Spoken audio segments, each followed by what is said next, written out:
Making your way in the world today takes everything you've got. Taking a break from all your worries sure would help a lot. Wouldn't you like to get away? Sometimes you wanna go where everybody knows your name, and they're always glad you came. You wanna be where people can see your troubles are all the same. You wanna go where everybody knows your name. Merry Christmas, gentlemen. Merry Christmas. Merry Christmas, Ross. Merry Christmas, Nigel. Merry Christmas, Arthur. Merry Christmas, Ross. Oh, Merry Christmas to both of you. Merry, Merry, Merry Christmas. Are we in the festive spirit, lads? No? Yeah, we must be in the festive spirit. I just give the Dutchman 20 quid, so, you know, you can't get more festive than that. Mind you, you did take 35 empty bottles of Sauvignon with him. All the kids like hearing that go down the street, they probably think it's Santa and sleighs. He must pull up outside our house every sort of thought and think, Christ, I'll have this bloke and drinking you. Well, you can say Christ alive because in a couple of days, technically, it's true. Nigel, you're not feeling it, or? No, I am. It's just that sort of bar humbug moment, but you can tell by my rather jaunty headgear that I am ready for it. I'm up for it, fully loaded. All your shopping done? Yeah, yes, I have actually. A couple of more things due to arrive via our wonderful transportation system, but apart from that, I think I've pretty much nailed it. Yeah, I'm waiting on two things now. One of which I ordered on the 20th of November. Ooh. And they keep giving me an email saying it's coming. But that's encouraging. Yeah, I'm going to show little faith in it. But yeah, it's the most wonderful time of the year, and it's always my pleasure to sit here with two great minds. And which two are you talking about? And Arthur. I made those glasses. They're killing me. Excuse me. I'm just looking at him now, right? He's a cross between a prop and Justin Tipperick. Ooh. You are. Oh, my headgear, you mean? He's a cross between a prop and a wing forward. So you reckon that's what Tipperick's going to wear for the Christmas Day game, is it? He looks like absolutely ridiculous. Probably just as much protection wearing this than he would wearing that thing he's got on his head every game. I think you're jealous. I just had to get that in. Okay, get out your system now because we need to be nice. All right. Friendly. Yeah, we're nice. Don't worry about it. It's just otherwise we'll end up with more outtakes and podcast content that we're going. It's just banter, isn't it? So apart from tipping your bin men because you're a raving alcoholic, what else have you got in store now for the festive season, Mr. Cole? Well, all the plans have gone out the window, obviously. We were going to go down for Christmas dinner with Christopher, Leanne, Jessica, and the newborn Rowan. We're going to go down in the morning, it's about 11ish, give them their presents, and then have a bit of dinner, then come straight back home. The two of us, but obviously that's gone out the window. So it's just myself and Caroline will be here having our turkey crown and the trimmings. And Sauvignon Blanc, of course. Have you got sprouts on the menu? And you name it, Caroline got it. Parsnips, peas, carrots, sprouts. You can't beat a sprout. No. You're the first person I've met that like. Do you like them? Do you genuinely like them? I absolutely love them. You can keep all the rest of the veg as long as you throw a few sprouts on there for me, and I'm like a pig in blanket. Yeah, it's funny you talking about vegetables, and because we're telling stories, aren't we? Yeah, where me and Connie got married in 1975, right? And we spent our honeymoon in the Talon Bay Hotel in Polperro, right? Beautiful. And we booked in, obviously, like you do, and had a nap in the afternoon, and then we got up for an evening meal, right? And it was served like fabulous, waitress service and stuff like that. And filled my plate, and I said to Connie, I said, "What are those there?" She said, "What?" I said, "Those green things." She said, "It's asparagus." I said, "What's that?" I didn't even know what it was. At 25 years of age, didn't know what an asparagus tip was. Unbelievable. Well, having said that, just to make you feel a little bit more comfortable with that revelation, it wasn't until I was 22 did I eat my first doner kebab. Never. That's true. What was she like? Well, Joe, No comment. I can stop Mr. Williams because I have never eaten a doner kebab. You obviously know what you're missing. Well, what worries me about it is when I see the sign doner kebab, and I know people carry around those donor cards, don't they? And in my head, I assume that's what the ingredients are. So I saw one once, and it still had a foot on it. Well, I can right tell you now. another. Yeah, I tell you another story about doner kebabs now, right? We were doing a job in Newport, right?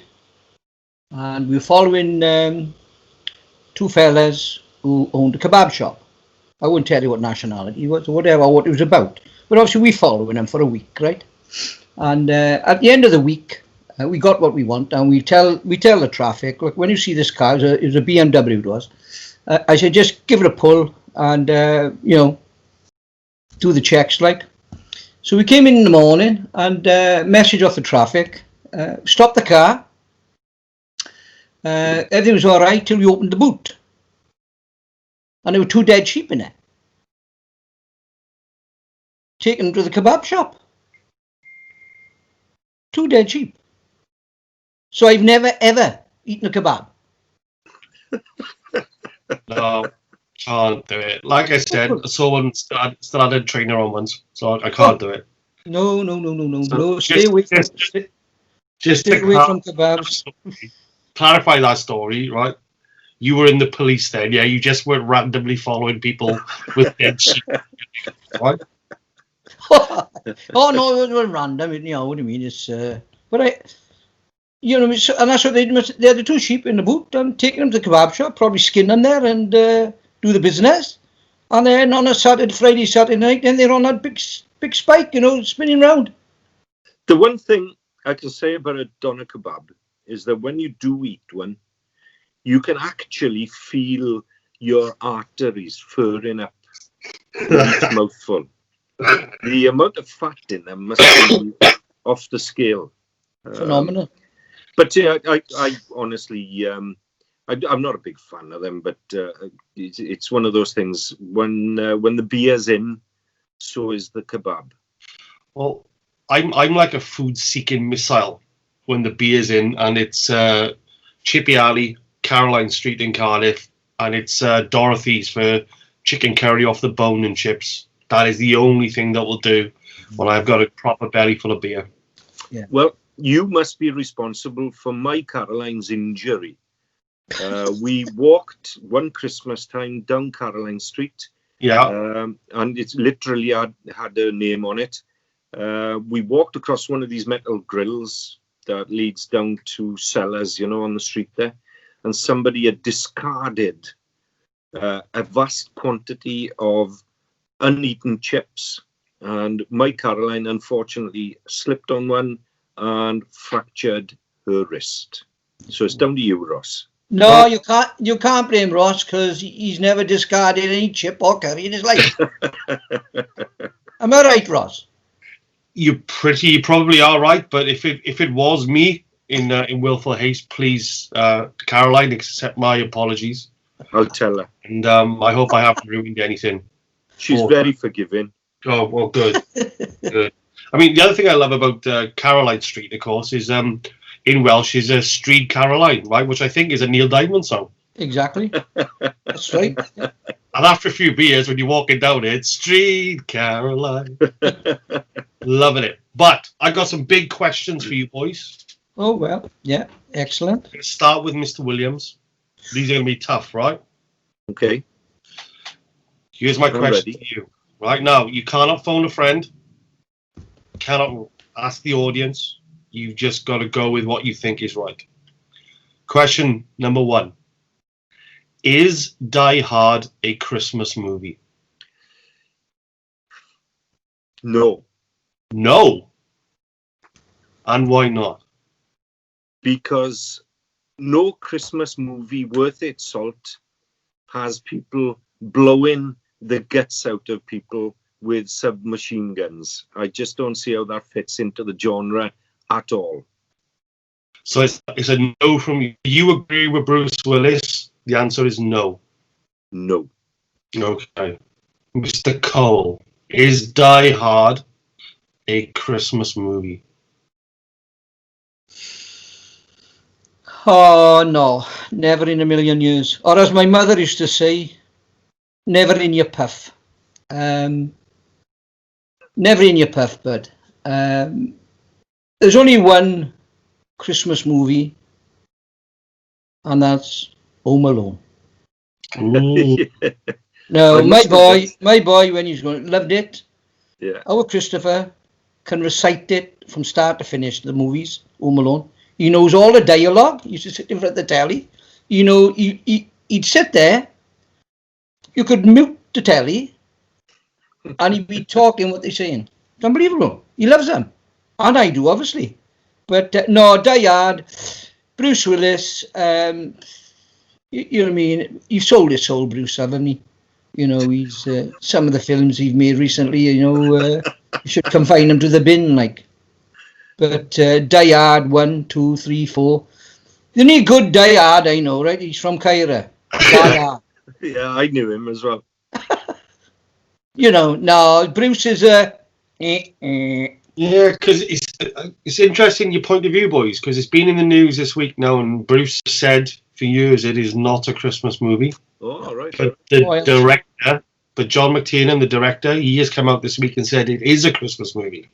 No. Now, Trying to drive safe, we don't know.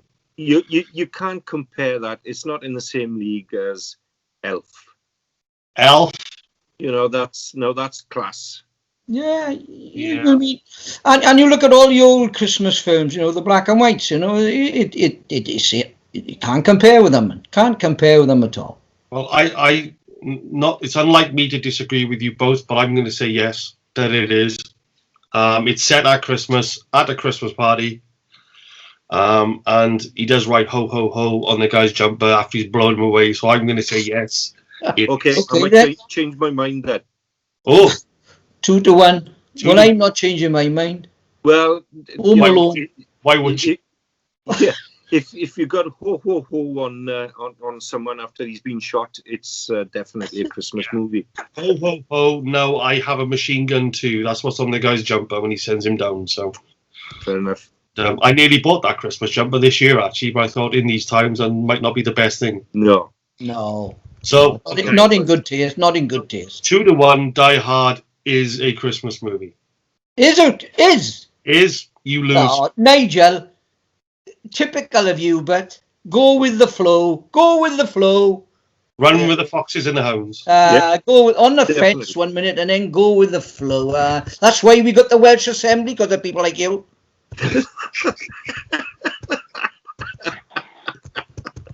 Right. Arthur Cole, Right. what is the best Christmas film ever made? And I'll give you a clue. You said Home Alone earlier. It's not that. No, it's probably that one with it's a black and white, I think. Jim Stewart. Yeah, what's it called? A Wonderful Life. It's a Wonderful Life. Yeah, that is a cracker. And when you compare Die Hard with that, well, there's no comparison. Yeah, that nobody gets killed in. Exactly. It's Christmas is a happy time, joy for all men, not blood and guts everywhere, man. So Ridiculous. So watching the dramatized story of a man who loses everything in his life, right? All of his money, his family, and takes himself to the brink of suicide. Yeah. That's a happier film than Die Hard, in which a hero saves loads of people from terrorists. Well, I'd say one thing about The Wonderful Life. You could compare it to 2019, can you? At the minute? Do you mean 2020? 2020, sorry, yeah. Yes. You mean, how many people... Sorry, Woody Arthur is in last year's episode. Yeah, I know. I've been watching too much Doctor Who, yeah. It's... You ask people in March, and then take them to December. And if you'd said to them in the middle of, beginning of March, you won't be furloughed, you won't lose money, you won't lose your businesses. So that Wonderful Life is an analogy of 2020. I agree. I think it is the definitive Christmas movie. There's it's incredibly uplifting. James Stewart is incredible in it. I can't remember the name of the actor that plays Clarence the Angel, but he's just wonderful. And we were going to go to the cinema to see it on Sunday, shown in the Bay, but head boy in the assembly said we weren't allowed out. But no, I watch it every year. It brings a tear to my eye. Natalie bought me a they remaster these things, don't they? Natalie bought me a remastered version, and this was strange because inside the box they colorized it, so there was the black and white and a new colorized version. And I tried to watch the version in color, and it just didn't work. It's not the same, no. Didn't black work. And white. Yeah, but it is a wonderful, wonderful film. And also, it gives people hope. Yes, it does. Which is what we want at the minute. A bit of hope. Not, sorry, you got up this morning, I got up early this morning, earlier than I normally get up, 6:45, put the radio on, COVID. Put the telly on, 9 o'clock, COVID. 1 o'clock, COVID, 2 o'clock, it's COVID right through. It's Christmas. People don't want to hear about how many people are dying every day, man. That happens normally, and nobody cares about that. No, they don't come on prior to this and say, 55 people died of cancer today, 144 have had strokes. No, but this COVID is right through, and I think it's driving people potty out, to be honest with you. The mental health, people are on the fringe, it's... it reminds me, actually, because, listen, you boys know I lived in Australia for nearly 10 years, and over there, on any sort of holiday, whether it's a public holiday, bank holiday, or Christmas, they change how they do things. So if you get caught speeding by the police, your fines are doubled, and you have more points off your license. And they try and control people in the holidays that way. But I always remember the news, and in the top corner of the news, they'd have like a league chart for road deaths, right? So it'd be New South Wales, Queensland, South Australia, and it almost looked like a competition to see, which state would have the most number of road fatalities in that season. And the news over here about this, the Chinese flu is pretty much getting like that now. And you're right. It's time to maybe think about other things and not really give it much attention for the next couple of days if we can. I stopped watching the news months ago, and I got to be honest, I think it's the best thing I did. Yeah. Yeah. I don't watch much news. I watch talking pictures, black and white, TCM movies, that, and a bit of Netflix if I want a bit of entertainment. I'll watch anything black and white. I love black and white films, especially cowboy films. Well, but on Netflix, of course, you've got the Christmas Chronicles with Kurt Russell, and that is a really good Christmas film. The first one is. The second one's a bit dire. Yeah. But, you usually find that when you're doing it with the sort of series, you watch the first one, you think that's a cracker, and then the second one comes out and you think, It's not as good as the first one. You compare. I watched what I got yesterday. Dances with Wolves. Oh, Right, an epic. yes. It was his first, Kevin Costner's first go at being a director, and I think they spent £22 million dollars to make it. And at the time, there was a bit of a sort of, it's a load of crap. He was nominated for 12 Oscars. He won 7. And he grossed over 400 million. Now, and you know what I mean? I like to watch something like that, I do, because you've got a hero in it, you've got a nice ending to it, and it also is historical as well. It's a good book as well. Yeah, you mean, but some of the stuff is dished up today's dross. But I'm sorry, Arthur, Dances with Wolves is not a Christmas movie. There is snow in the end of it, but it's not a Christmas movie. No. But I will say also I think personally, John Barry's music from that is one of the greatest pieces of film music I've ever heard in my life. Yeah. Just sweeping powerful orchestrations, but still has that sound of the old westerns in it. Yeah, that's right. Yeah. I think it's wonderful, but not a Christmas movie. So I've deducted a point from you. So what about you? Is it a Christmas movie, Nigel? Yeah, well, I was just going to say I'm a big John Williams fan myself when it comes to movie themes. That man's back catalogue is just absolutely mind-blowing. But as for favourite Christmas movie, I think the one that always gets us roaring is Elf. I think Will Ferrell is just wickedly bonkers. And it's just a great film. And if you've ever followed any of Ferrell's films, you know what you're going to get. Yeah. But Step Brothers, I wish that were a Christmas movie because I'd throw that in there as well. Well, and I've got to tell you a story. What? Daddy's Home 2. Oh, yeah. Right, so you got Will Ferrell being Will Ferrell. You got Mark Wahlberg. They're great together anyway. Yeah. And then you throw Mel Gibson and John Lithgow into the mix, right? Yeah. And a Christmas movie, and I laughed a lot. Yes, it is a good one. But I was going to say about the Step Brothers, it reminded me of the occasion my dad decided to build my brother and I a set of bunk beds. And I might have mentioned my father's prowess with a saw in the past.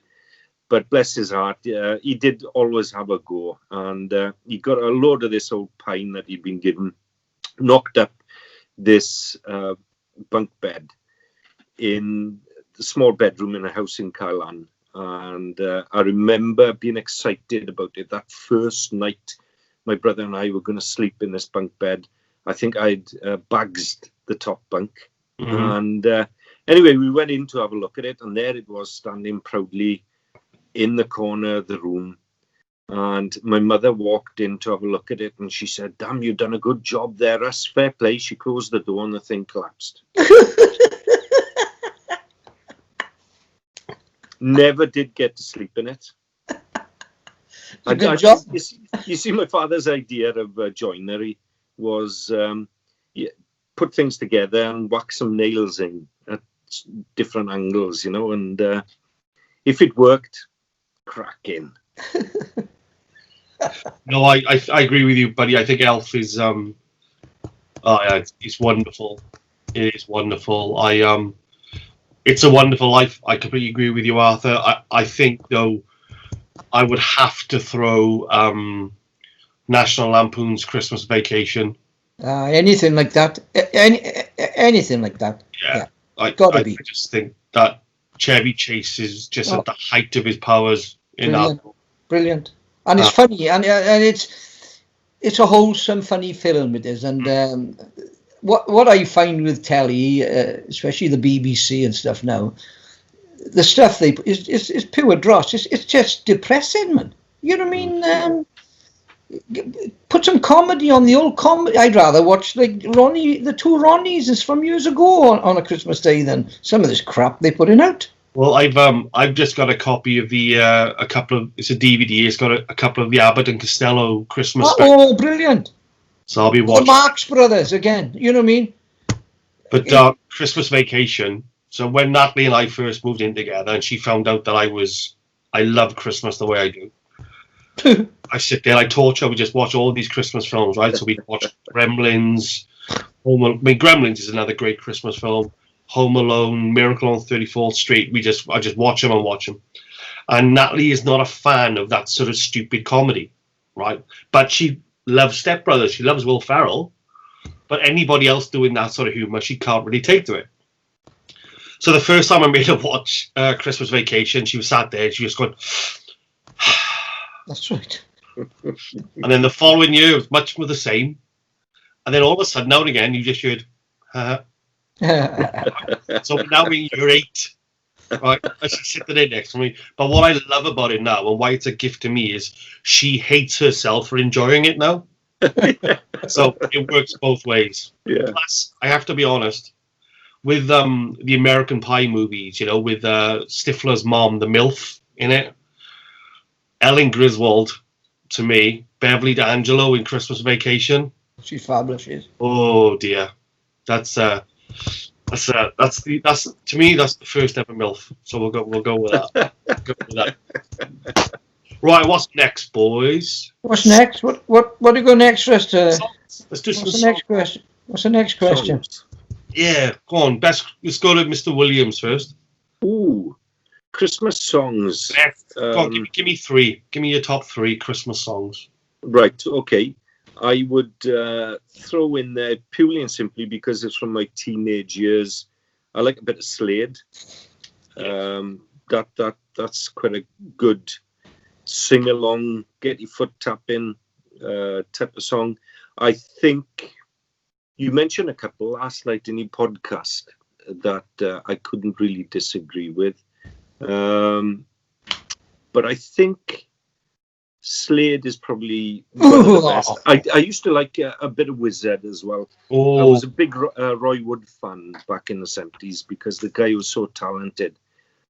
He was so nervous, he had to put all this makeup on to go on stage, but he could play anything. He even learned to play the bagpipes, and I bought his solo album, Boulders, back in the 70s. And it's just full of incredible stuff that the man was a genius. Well, still is. Yeah. And he's a hell of a boy as well. Mm. I look a bit like Roy there now at the moment, don't I, with this, don't you think? I think you look like a winter season Bill Bailey You do look a bit like Bill. Somebody else said that this week when he won Strictly. Yeah, he moves like me as well, I've got to say. Well, I've heard lots. Right, tango. Speaking well, never do a tango with an Eskimo. That's a Christmas song, isn't it? That's right. There we are. Good cue. Yeah.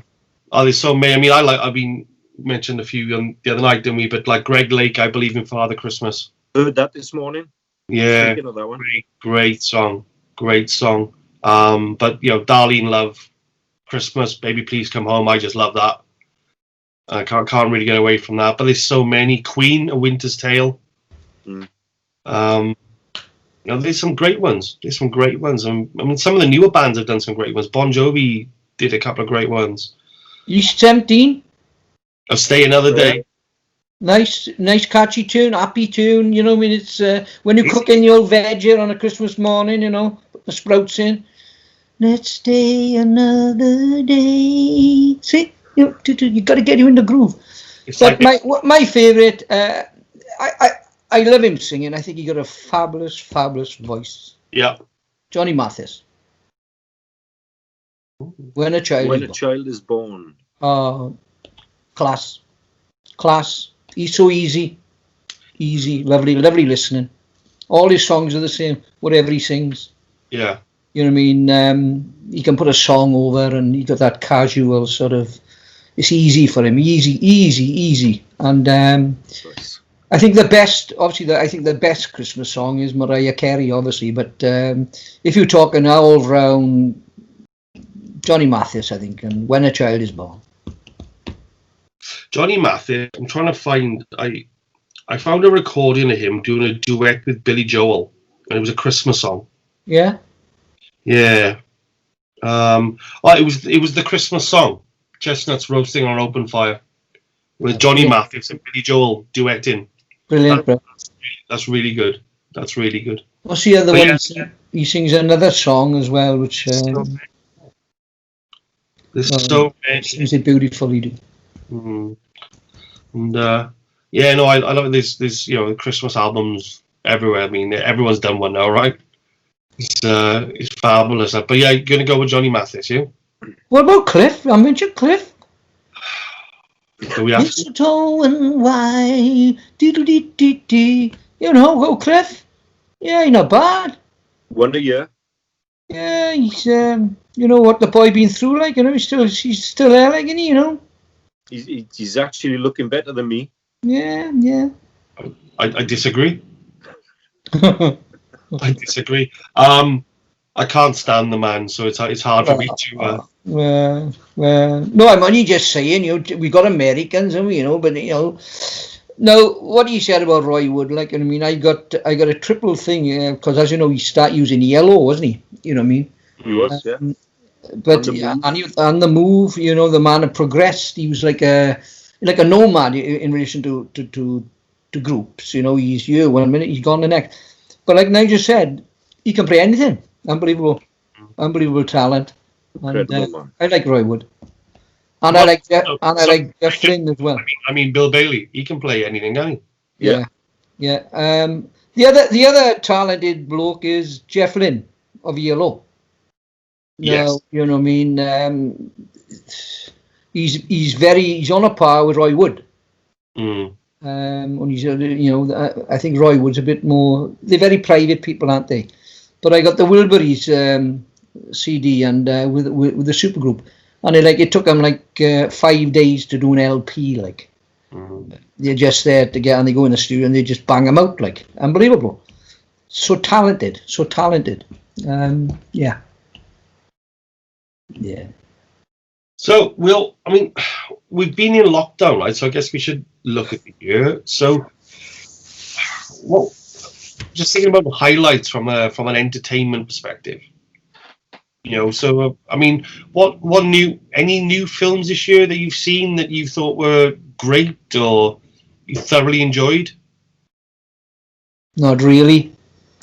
No, I can't think of one, to be honest with you. A couple of box sets I've watched that I've really enjoyed. Like what? Tin Star, I enjoyed that. Yeah, that was good. Yeah, I enjoyed that. That was pretty good. I'm watching something now that's really off the wall. Something called the Umbrella Academy. Based on the comic books. Yeah, that's right. My daughter got me sort of hooked on it, and thoroughly enjoying that at the moment. Well, we just finished watching one on Netflix called Jet, Jet. That's a bit of a crime sort of. The main protagonist is a woman. She's a bit of a killer. She's a bit of this, a bit of that, you know. But that ended last night. We watched the last one last night. That ended with like a continuation story, but they're not making another series of it. So it's just finished. But well, I tend to stay away from crime stuff because I think people that are into crime, that sort of way, they're normally a bit twisted.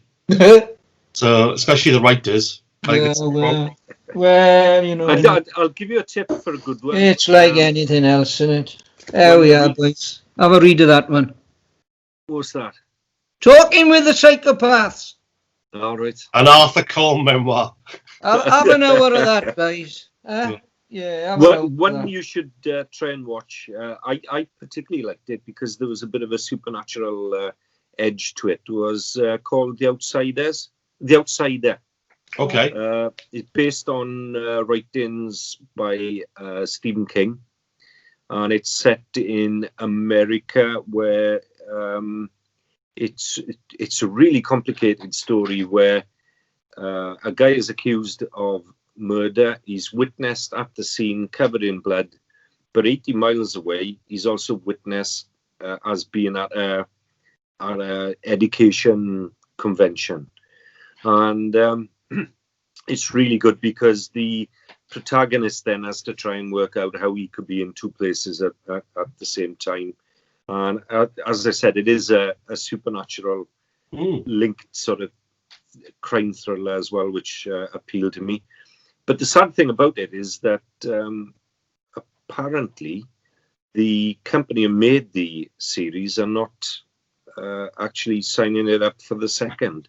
So that's a real shame. There's not going to be a sequel unless some other company picks it up. But it's really a good watch. Highly recommend that one. I think the American series like Law and Order and even the comedy series are far better than ours. I think I'm not keen on American comedy, unfortunately. Far better produced, never appealed to me. No. I agree, Nigel. I tend, well, not anymore because everyone's so woke now. They're worried about offending people, but I do miss that traditional British satire. Good God, yeah. Because I think there's such an amazing tradition in British comedy. We had all these shows that had all these really nightmare characters in them. We had like Red Dwarf, I loved, but Chris Barry's Arnold Rimmer was a nightmare. Basil Fawlty, Alan Partridge, Blackadder, the horrible people. Yeah. And I really miss that. I miss that sort of acid sort of comedy, there's only really Ricky Gervais out there who's doing it now. Yeah. Afterlife, he's done a second season of that this year, and it's incredible. Yeah. It is really good. Absolutely incredible. Oh yes, they've killed our comedy there.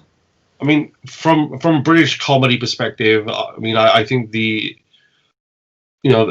golden nugget, I think is the Big Yin. I think it's Billy Connolly. Oh yeah. I think that's the gold standard of British stand-up, probably stand-up worldwide, actually. I know the Americans had Robin Williams and Richard Pryor and people like that, but Billy Connolly really does take some beating, to be honest, because such a natural storyteller.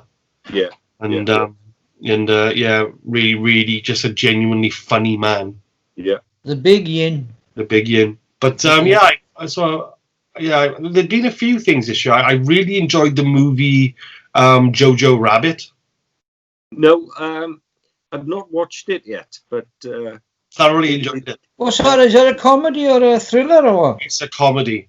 It's set in Germany towards the end of World War II, and it's about a young boy who's joining the Hitler Youth in the last sort of months of the war, and he's been so affected by propaganda and all that sort of thing that he has an imaginary friend called Adolf Hitler that appears and talks to him and helps him through his life.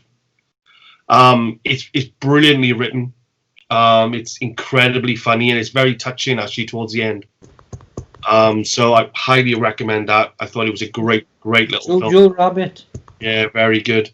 There was an American comedy series, but actually it felt quite British when I watched it, called Ted Lasso, which was about a English Premier League football team that got an American football coach to come over and coach them. Not Wrexham, is it? No, Wrexham. But that very, very funny series. Very funny. Really good British cast. One American. But that kind of felt a bit like old school British comedy to me. Good, yeah. But I think we gotta bring it back. Like, otherwise it's just gonna die. You take the Edinburgh Fringe, some of the stuff you go back and some of the stuff that these comedians were saying there, like, and now they're probably thinking, well, I can't say that. No, I can't say that. You can't say nothing about this. You can't say nothing about that. I think it comes down to really that if. It's this old thing about offending people, that's something I've never been comfortable with. I don't like offending people. I never have done. I've always tried to avoid that. And I think that there are ways of being funny without actually plunging to those depths. I don't think. I think a joke becomes a hollow sham, really, if you dig in the depths to upset people. Oh. And I've never been comfortable with it. There were scenes in The Office, for example. I love The Office, but anything that makes anybody uncomfortable, so it sort of switches me off. And there was some scenes in The Office where I was just hiding behind a cushion. It was just so horrendously uncomfortable, but hilariously funny as well. But do you think we fall and we get confused? I think now because we seem to confuse the subject matter of a joke, or sometimes we confuse that with the target of the joke. Yeah, I think that's true. And we take it so personally. Yeah. But we've also kind of forgotten that, anything that has happened in the past and any like horrific event in the past, we all know from being in work or being in school, by the following day, the jokes have started to come around about these things. Yeah. So I think we've forgotten that there's an incredibly sort of healing power sometimes to making fun of something or creating comedy around something tragic. I mean, some of the best eulogies I've ever heard at funerals in my life have been funny eulogies. Yeah. So we shouldn't forget the healing power of comedy. Yeah. But you're right. Yeah. You can sometimes go too far, but then I guess the challenge of it is who gets to decide what too far is. Because that's very individual, isn't it? Of course, yeah. Now it is a sort of self-defense mechanism, I think. We do tend to say things sometimes, maybe things that are inappropriate for that particular time, and I've heard people do that, and I know them personally, and I know they're not trying to be offensive. It's just as if they need to say something that they think is funny to stop themselves from bursting into tears, some people get awkward, don't they? Yeah, they do, yeah. I think one of the funniest bloke, you talk about Billy Connolly, is Peter Kay. Oh, yeah. Mm-hmm. Well, Phoenix Nights was brilliant. Phoenix Nights, Brian Potter.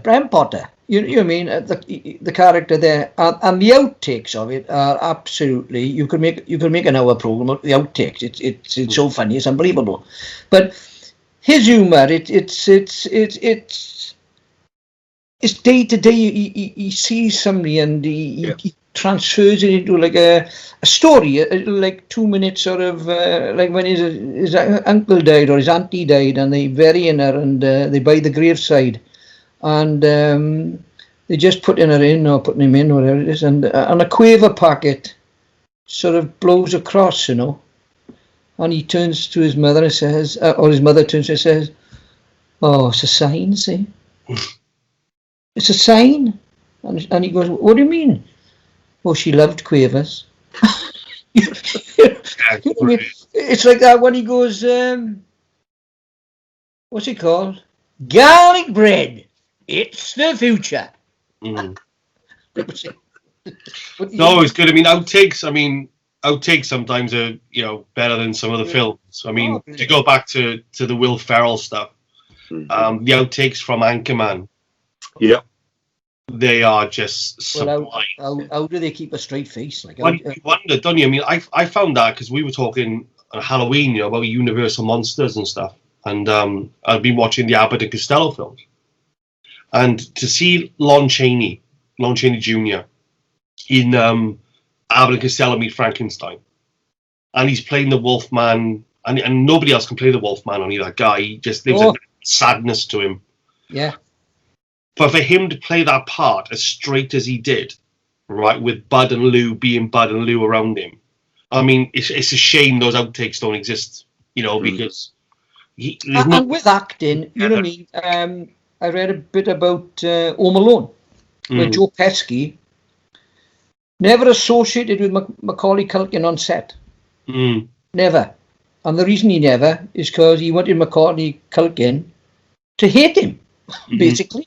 So he said, I couldn't get friendly, like a father. He said, because it wouldn't work. So as far as Macaulay thought of me, I was like the enemy, and that's how it worked, with a lot of humour. But deep down, he wanted to hurt him, didn't he, Macaulay? Hit him with a paint pot and all, burn him and all that nonsense.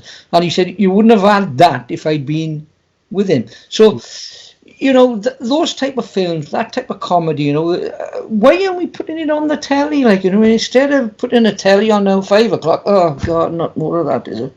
Well, you don't want to give kids those ideas anymore, I don't think. Well, that's another thing. You've knocked it on the head there, haven't you? You've knocked it on the head there. You know, don't do that, or they do it. See, well, they won't, will they? You know what I mean? Good God alive! You know, you got to trust these kids. It's like when you're growing up, innit? The things I did when I growing up. Good God alive!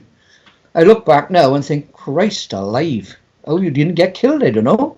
Riding on the back of the fucking trucks. Well, we'll save that for a late night podcast, right? When we can go through your sordid youth. Yeah. But you're talking about what your father made now, right? My father was fabulous making cricket bats. My father, and he always used to make them out of old beds. You know the with the wooden sides and stuff. You know, the fixed side. And obviously they never had no spring in them, these bats. So when the cop pulled it down, you'd be electrocuted. Hit the ball, he'd go right up your arm, you right? Up to your brain, like, you know, you think, oh. But he thought they were great. He'd round the handle, and you have this square, and then he'd go to my brother up, get the cork ball out. First my brother bowled to him. First bat, you go, oh! Get up his arm. He used to turn him out like, you know, because he always had bits of wood and God knows what. And he's like a carve. I think he's on a par with Chris Wood, the carver, my father. But, I had so many shocks off the cricket bats he made. Unbelievable. But, my father just used to get bored of changing the bearings in the wheels on my skateboards. And then my mother would get annoyed then because I'd wear off the back of my trainers to go down these really steep hills. You'd sit down and put your feet down the brake and you shave the back off your high-tech trainers. My mother was funny as well. And my father, he's a good dart player. He's all over the place playing darts. My father, he'd finish work and he'd go to bed for an hour. And he'd come down, put his white shirt on. He'd say, "Oh, May, I need a button sewn on." Pass it here, she goes. So she sewed the button on, you know, white shirt and black cotton. he'd have black cotton, and he'd go out, he'd go play that, and he used to say, "Dad, you got black cotton on you?" Oh, don't worry, with the tie will I that. He'd go. But good times. Well, I lived in the only house that Santa went to twice a year. Twice a year. Yeah, because Mum was so good at hiding presents from us kids. And every year around sort of Boxing Day or the day after or later on when Dad would put the Christmas decorations back in the loft, miraculously Santa would have left something else that we could fun. We still got a bit of that. Yeah, it's brilliant. Right, books. Who's read any good books this year? I have. Loads. What have you got?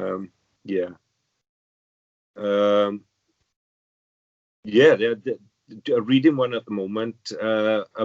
I've just been put onto it, actually, set in the deep south of America. It's about a detective. His surname is Robichaud. I can't for the life of me remember the title of it now. I've only just started reading it. Really well written. Extremely well written, actually. But just loads and loads of stuff this year. I think I must have read about 30 or 40, which is a lot for me because I'm quite a slow reader. And the reason for that, I think, is because of the writing. I tend to look at the way things are constructed. And so I can't really enjoy a book just for the sake of the story. I like to look and sort of deconstruct the thing as well, you know, as I'm going through it. So it does take me normally about 3 or 4 weeks to read a book. Yeah. My mother would read 2 books in a day. She was Darlene's the same. Yeah, incredible speed. Yeah, it's I'm like you, Nigel. I don't tend to get through them at any real sort of pace. Sometimes I will, It depends. I mean, I've read a lot this year. I read Tucker Carlson's Ship of Fools, which was his analysis of the swamp, then the liberal elite in America and what they do into American society. That was really interesting. I read a really interesting book about I can't remember the name of it now, but it was basically told the story of, it was almost like a history correcting itself then. You know, and they were saying that the consensus then from movies and in the history of America is that, you know, when the Europeans came and then the Indians or the Native Americans then were just kind of slaughtered by these white Europeans. And this book sort of said, well, actually, no, because it's not like all these native tribes were friends anyway with each other. And they were sort of telling the stories about like pit sacrifices and they were killing each other. And so it kind of squared all that off a bit. I do, I'm just looking at the pile I've got over there now. So yeah, Ship of Fools. I do have to tip my hat to Russ Garrity, because Checks in the post. I thoroughly enjoyed Dead Legacy, and I would encourage anybody to read that. I think you're a good man. Great chiller. I've kind of find myself revisiting things a lot. I've read Moby Dick again because I just love Moby Dick. Last night. His name is Ishmael. I read. I'm currently reading again. Now I'm reading A Christmas Carol because it's one of my favorite sort of books anyway. I think it's a lovely little book. And again, it has that wonderful life sort of feel about it. You know, there's very sad, and then there's a bit of joy to it. So yeah, I've read a few things this year which I've currently really enjoyed. But I've gone really old school. I mean, I'm watching the X-Files from the beginning, and it kind of makes me sad a bit because I go, well, TV used to be really, really good, didn't it? Yeah. Yep. But Twin Peaks is back on. You can watch Twin Peaks again. The Fall. I watch Twin Peaks about every 6 months anyway. The Fall is a good one with Gillian Anderson. Yeah, it's a good series. The Crown's pretty good. Nat's watching The Crown. I've seen. Yeah. I have to say, it's a good sort of series. Yeah, the episode with Aberfan is so moving. If you haven't seen that one yet, it's really well handled, I think. Yeah, Natalie's just watching. Well, she's just watched the latest one now because Gillian Anderson is Margaret Thatcher in it, isn't she? That's a good job too. Yeah, so good actress. That's a lot of sex appeal. That is Gillian Anderson and Margaret Thatcher together. Be still my beating heart. She got nicer legs, Julian. I don't know, but I still think Theresa May. Lovely pair of pins. Yeah, Theresa May had great legs, buddy. Great set of legs on her. Yeah. Oh God! But you know me. I love the powerful women. I love them. Oh God! Have you actually read anything? Or was Me? Was it just been Topsy and Tim for you this year again? No. As you know, gentlemen, I am not an avid reader of anything. I'm at the minute I'm trawling through this book here. I'm finding it very, very difficult to sort of to get my head around it.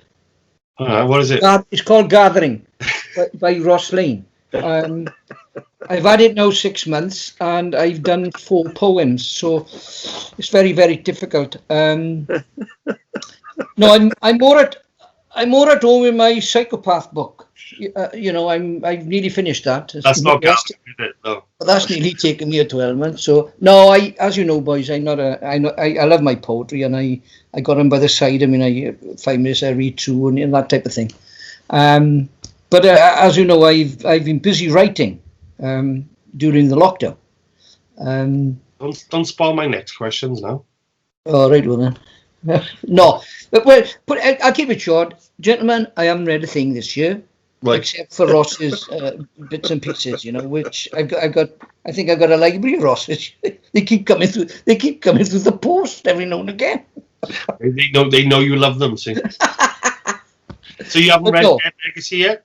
Sorry, you haven't read Russ Garrity's spooky masterpiece yet? I haven't had one of them.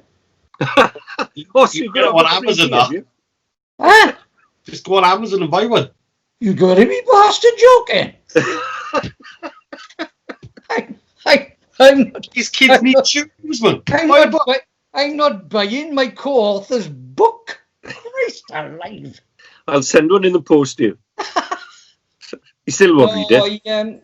Caroline's got a Kindle. I should use the Kindle more because I think Caroline can download any book because she's got some. Is it Amazon Prime or something? Yeah. You can download books. You know what I mean? I did download one the other day. I read 5 chapters of it, and you know. Don't mention names. I didn't get the juices flowing, so. I know which one you're talking about. He knows which one I'm talking about. It didn't get my juices flowing. Like I like something like Patricia Cornwell or Gerald Seymour. You know, that's about the many books I've read. If I've read 10 books basically in my lifetime, that's about it, really. Well, but Bernard Cornwell is good. Huh?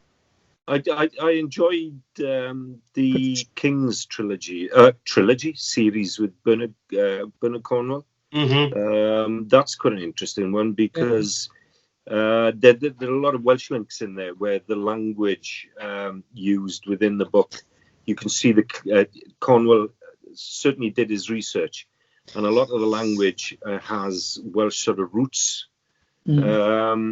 That's really good series there.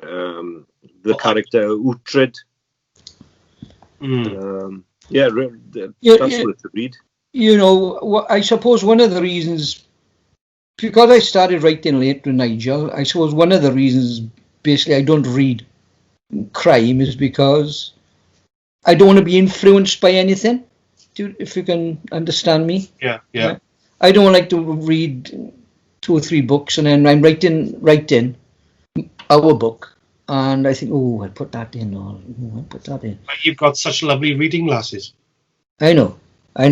So I'd rather sort of steer away from that and just write as it is, you know, whatever I've got in my head, which is, I don't know, it's overloaded, man. Well, I would encourage you both to read The Loch by Steve Alford. I've told Caroline about that. I think she's going to download that one. Especially you, Nigel, for that supernatural. Yeah, you'd love it, Nigel. It's superb. It's a great book. He's written loads of great books actually about the Mayans and they're kind of like faction. They're facts mixed in the fiction and. That's right. Yeah, and that's an art in itself. But also a good example of what some authors are doing, you know, where they're creating their own universes online, and you know, he's gone from writing books to producing a web series now, and great how he interacts with his readers, with character competitions, you know, and you know, if you do certain things, you can end up being a character in one of his books, and I think he's setting the bar for how authors should really interact with it. With the public. Yeah. But yeah, have a look at that. Steve Alton, The Loch. It's a very, very good book. I know I've told Caroline about that. She'll get round to that. She'll tell me exactly what it's. I just realised I was looking at a close-up, a little picture of myself in the screen here then. And I reckon there's a damn close resemblance there to Scott of the Antarctic. Ooh. Yeah. Maybe, a Terra Nova vibe then. Yeah, I must admit you do look from the side. Give us a side profile. Oh yeah, the nose, definitely the nose. I don't know, it could be a bit Viking as well, side on. No, I think he's more like that other fella, Scott's buddy, man. What's his name? Oates. Porridge, him. That's the one. Oates, yeah. Porridge Oates. That's the one. I'm popping outside. Yeah. I may be quite a while. I bet you've told Caroline that a few times and she thought, I hope he don't come back. That's one of my favourite Billy Connolly jokes, that he said that his wife thought a pint was this big. Because he'd come in staggering like this, and she'd go, "Where have you been?" He goes, "I've been out for a pint." Love it. Yeah. Right, 2021. Yeah. Right. We expect Mr. Williams. What's coming? What should we be on the edge of our seats for? What genius are you going to lay upon us next year? Well, we've got three in the pipeline, Arthur and I. We got 3 books which are of a new series. So that's going to be a little bit different. We've got one left to go through the final edit stage for the Terry Maguire series. Funnily enough, I've been editing Redemption, which is going off to the publisher today. So that'll be book number 7, I think, in the Maguire series. And there are a couple of other things on the go as well. There is a supernatural crime type thing that I was a ghostwriter for. That is looking as if it might make its way onto the small screen. But that's just sort of may or may not. I'm not really bothered one way or the other if it does or doesn't. I'd like to see it hit the small screen because it's a decent tale, but it's extremely difficult these days to get anything made. And even when somebody says they're interested, 5 years down the line, you could still be waiting. So I'm not holding my breath for that. And a couple of prequels to the Dead Legacy as well. I thought I'd write them as prequels as opposed to sequels because I want to explore Gwent Goldman a little bit more, and I want to see him younger. I want to play with the idea of him as a younger man. So that's also somewhere on the back burner. But the Maguire and the Quince books with Arthur are the priority as soon as I can get all my college work finished, which is an absolute nightmare at the moment. Anything to add to that, Mr. Cole? No, not really. What about your upcoming television work? Oh, that, yeah. I'll be doing a Zoom interview with, I'll invite people in with Karen Struwell's, I think it's a YouTube sort of streaming channel, KSW TV, and she asked me yesterday if I was interested in doing a sort of Zoom interviews with different people, because as you know, I set the Showcase for Talent group up 18 months ago, I think. When there's numerous people, you've got artists on there, you've got musicians on there, you've got wood carvers, authors, writers. So I'm going to start doing that. I'll start doing that in the new year, where I'll do basically, I'll have a Zoom interview with either you or Nigel to start. Just give us a bit of background, who you are, what you do. You can read a few poems, and then Karen then will edit it, put the music to it or the background to it. In fact, what's her name is doing all that. P.T. Rose is doing all the backgrounds to these things, and hopefully then that will encourage other people, like authors or writers or painters. I'll do an interview with Kira, Nigel's daughter, who's a fabulous artist. You know, that type of thing. So we got to do that. We have the dramatization for Terry. Obviously, that's still in the pipeline, isn't it? Unethical conduct.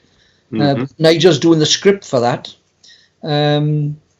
You know, but that's a lengthy process. Again, everything is a lengthy process by the look of it. And but yeah, 2021 is well, it could be exciting. I don't know. We'll see how it goes. But I'll just keep writing. I will.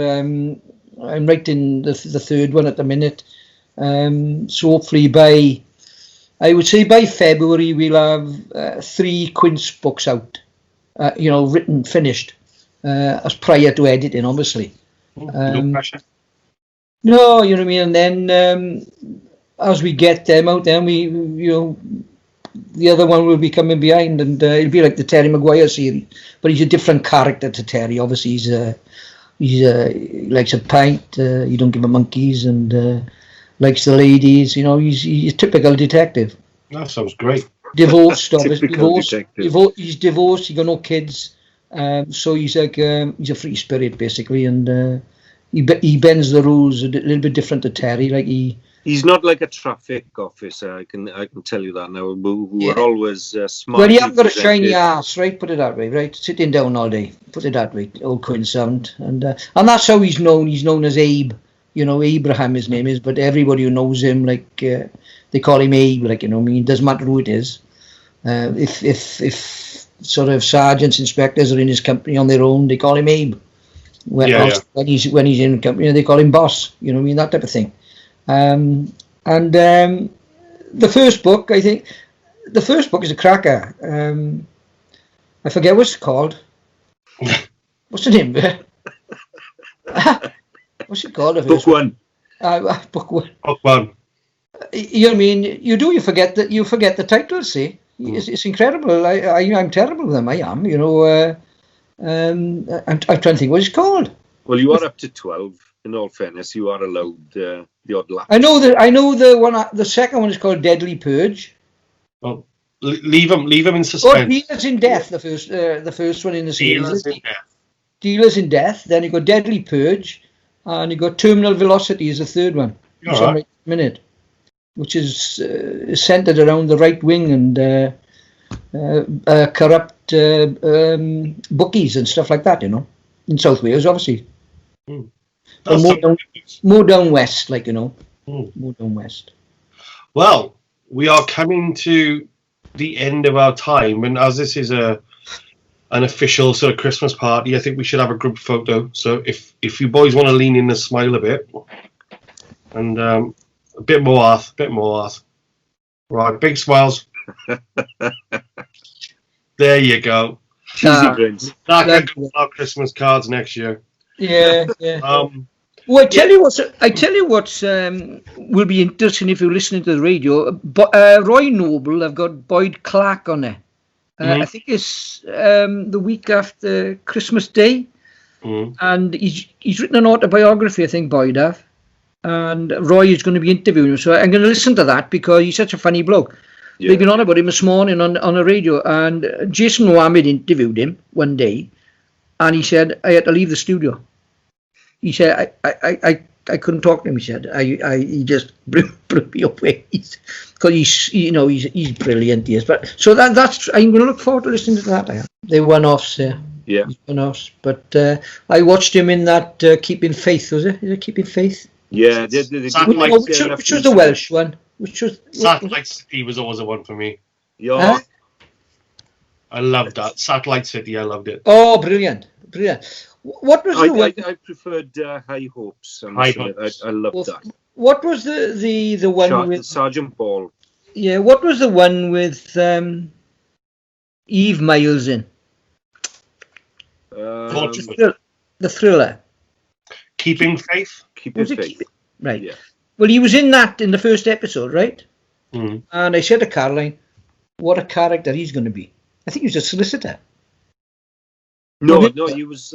He went to get help from a solicitor. Yes, that's the one. And I thought, well, what a character this bloke's going to be. Yeah. Well, in another episode, and I spoke to him about that, and he explained what was going on, like. But what a they talent! Should have made more of him. Oh God, alive! You know, the man, his head must be bursting, and his wife, of course. We have so much talent, you know. Boyd Clark, I mean, Steve Spears, I throw into that sort of mix as well. Yeah. We were on a stand-up earlier. Rod Gilbert is one of the best stand-ups I've ever seen. Oh, yeah. Front dick, but my brother-in-law lives up in England somewhere, just outside London, Potter's Bar. And years ago now, because he'd been away from home for donkey's years, he went to university. So I said to Caroline, he said, "Oh, I'll take the Satellite City tapes up," because him and his partner is Australian dad, and hell of a boy he is. And we're there one day. I said, "Oh, John," I said, "You've got to watch this, but you'll be cracking laughing." So I put the one on, right, and I'm there laughing like a drain. He's sitting on a settee. He's going like this. "That's not funny." He was going. I said, "What are you talking about?" "It's demeaning to the Welsh." I said, "John, it's comedy, but he's a deputy headmaster, you know." But he's been away from Wales for so long. Do you know what I mean? It's valley humour, isn't it? It's typical Barry humour. Barry Welsh, wasn't it? With with Hugh Pugh doing the weather in Fishguard and stuff like that. Yeah, oh, yeah. Yeah, I watched a bit of Gavin and And the Stacey. Coracle. Yeah. Stacey yesterday when they separated. She's gone to bingo, Barry, and he's gone with his mates to the club, and Di Coaches brings them in, a dozen of them, and what's the name's on the microphone, the comedian from my stag years, and he goes, "How's it going, Di?" "All right, bud. The missus is asking for you working in the clinics, you see, but everything on." That type of thing. You know what I mean? It's you got to be there to accept it. Like, you know what I mean? Just before we go, I got to throw this in. Now you mentioned nicknames. You know that there's no greater country for nicknames. We have Di the Milk and Bill the Plumber, and there was a chap from London moved down to Seven Sisters, which is the valley just opposite from where I live, and he was in the pub and he wanted to be accepted. He wanted to be one of the boys, and he knew everybody who had a nickname, and he said, "Listen, boys, you're gonna have to give me a nickname." And they said, "Well, what do you want to be called?" And he said, "Well, I don't care, as long as it's something substantial." So Di Substantial was born. Funny, Di Kipper. Di Kipper. Di 18 months and half his year bitten off. Oh, God. Di the Brief, I know. Yeah. Di the Brief. Something, I can't remember his first name. Something. Did you ever have a nickname, boys? Oh, I had a few. What were you, Ross? What was your nickname? I didn't tend to have one because my name is so short anyway. Yeah. But there is an ongoing kind of joke with probably most people I know over my resemblance to Kevin Smith, the film director, right? Silent Bob, yeah. So Silent Bob, or not so Silent Bob, I've been known to be called. What about you, Nigel? What was yours?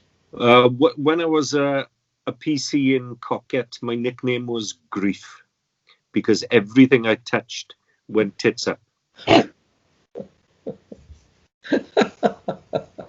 It's true. I had two. I did when I was growing up. Slag. I don't want to ask that. Slag. And Spider. That's when I was playing football. I had long legs. I was thin. I had long legs. I've got to ask. You got Spider? No, not Spider. Why do they call you Slag? Huh? What do you mean, why do they call me Slag? Can you work it out? What bloke in his right mind would ask a bloke named Cole, why do they call you Slag? I can't believe it. Can you? Right. Can you believe that? Anthracite. I can't believe that. Fucking hell. Never called Diamond in the Rough?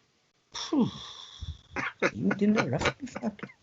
Unbelievable, that is. Oh, God. You should be totally embarrassed with asking that question. Yeah, I am.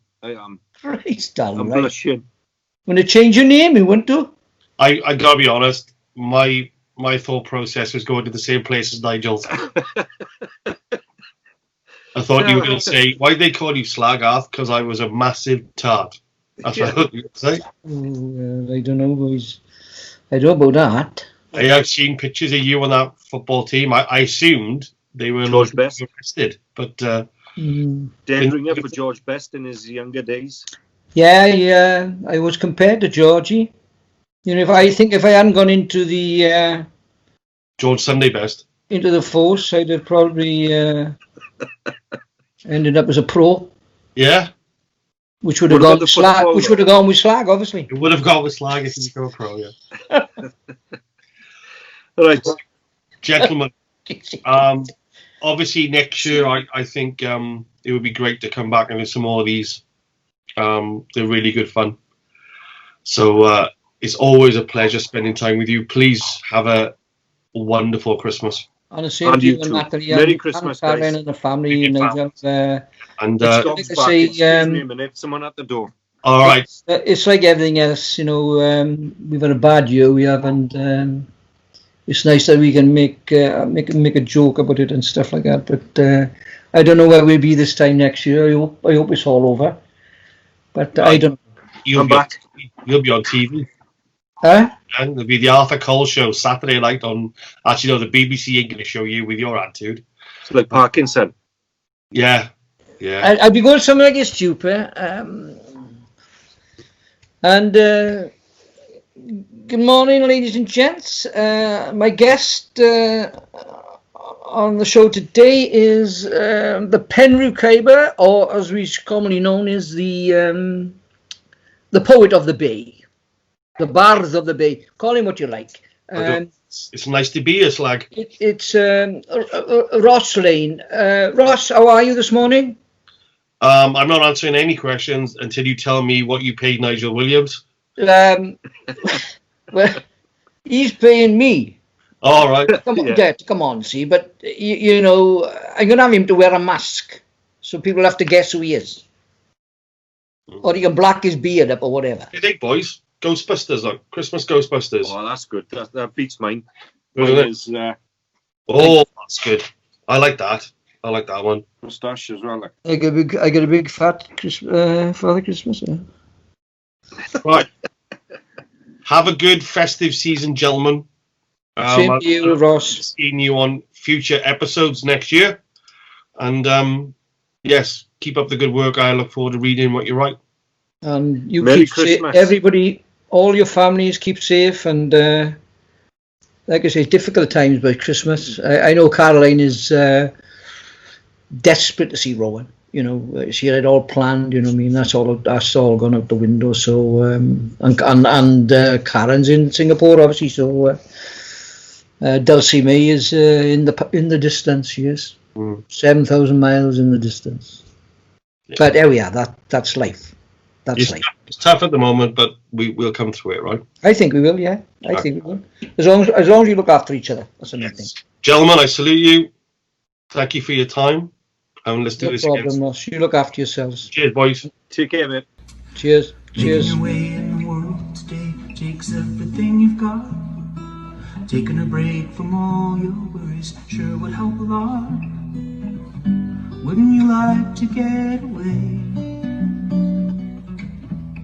Sometimes you wanna go where everybody knows your name, and they're always glad you came. You wanna be where people can see your troubles are all the same. You wanna go where